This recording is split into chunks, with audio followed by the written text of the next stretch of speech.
In this game, Magnus is playing with the black pieces against Wesley So. In this position, Wesley is completely dominating Magnus, but he goes for the wrong idea, underestimating the resources Magnus had. In the game, Wesley played bishop to c5, and after rook to e8, he went for queen to d7, attacking both the rook and the bishop, and it almost looks as, okay, the game is over. But Magnus had a beautiful resource at his disposal, and he goes sacrificing his queen. Queen takes d1 check, and Wesley resigned. Now let's take a quick look at the reasons why. If bishop takes, we give check, king to g2, bishop f1. If the king goes back, this is checkmate. And if the king goes to f3, we give this beautiful check on e5, forking the king and queen and winning the game. In this game, Magnus had the black pieces and was playing his close friend and countryman John Ludwig Hammer. On close inspection, it almost looks as if Magnus is losing this game because he's losing this knight on e2. So John Ludwig Hammer in this position decided to go for rook to e1, challenging the knight. But this world champion is too good and he had something prepared. So let's take a closer look. Notice that the square on g1 is taken by this knight. So any checks along this file here with a heavy piece such as a rook or a queen will lead to checkmate. But this pawn is in the way, so how can we do that? And here Magnus simply sacrifices queen on h5. A beautiful move that finishes the game.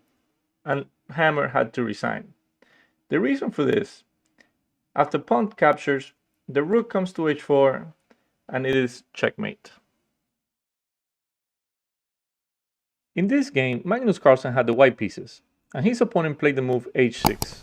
And it was here that Magnus comes up with the beautiful queen sacrifice. But the most amazing thing is that he was just 12 years old. So what did he play? Magnus goes queen takes a7, taking advantage that this rook is the only piece protecting the bishop on c8. Now let's take a quick look to see the continuation after rook takes on a7. Rook takes bishop, queen has to cover, rook takes, king takes, and after knight takes f7, forking the king and rook, Magnus is just going to be up a piece and win the game. So instead, in the game, another move was played after queen takes a7, rook to b8. But Magnus had foreseen this and he came up with yet another beautiful queen sacrifice. Queen takes on b8, knight takes b8, rook takes bishop, king d7, and after rook takes rook, Magnus is going to be up 2 rooks and a piece for the queen, so his opponent resigned.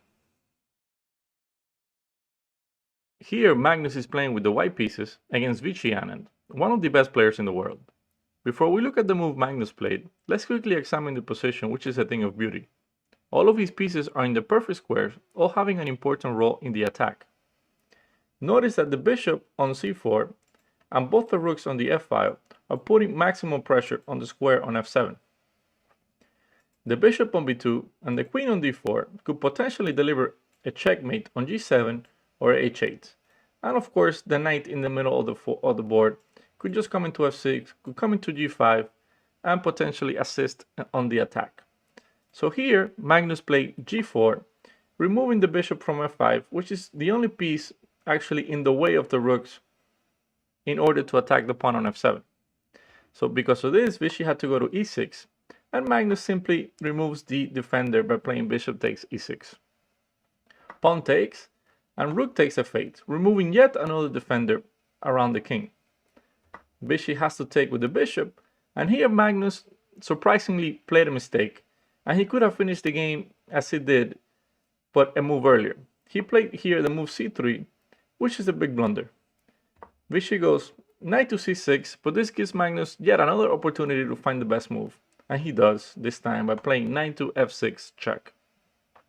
The king goes to h8, and Magnus throws this beautiful knight to e8, check with the queen, and at the same time blocking the protection of the bishop on f8 by placing the knight in the middle of the bishop and queen. Now, there's two moves that black can play here. He can go king g8, which is played in the game, or simply knight takes queen.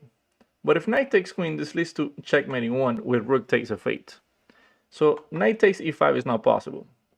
So Vichy plays king to g8, and here it almost looks as if Vichy has saved the game. The queen is attacked, this knight is attacked, but Mr. Magnus Carlsen has something prepared, and he goes queen to h8. The only move is to capture, and rook takes f8, checkmate on the board.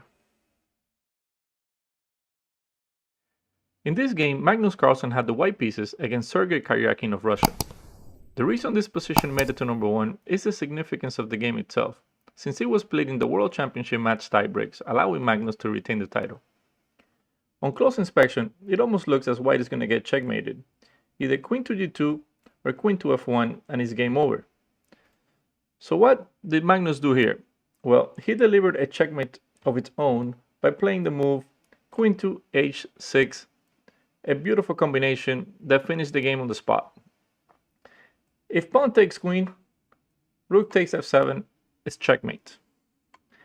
And if king takes queen, rook to h8, again, is checkmate, and Magnus Carlsen is the world champion yet again.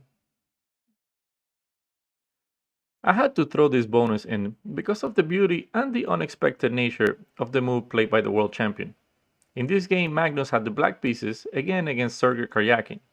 The concept and beauty of the move arise from the fact that it was played in a blindfold game. In this position, Karyakin goes for rook takes the pawn on h7. And here, Magnus completely surprised the Russian by playing the unexpected move king's castles kingside. Now, we're hitting this rook with the king, and we're hitting the knight on g5 with the bishop.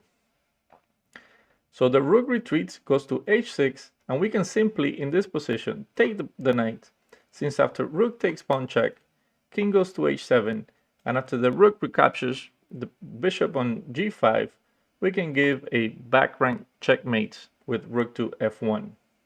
Thanks for watching. If you're new here and like videos like this, don't forget to smash the like button and subscribe to the channel.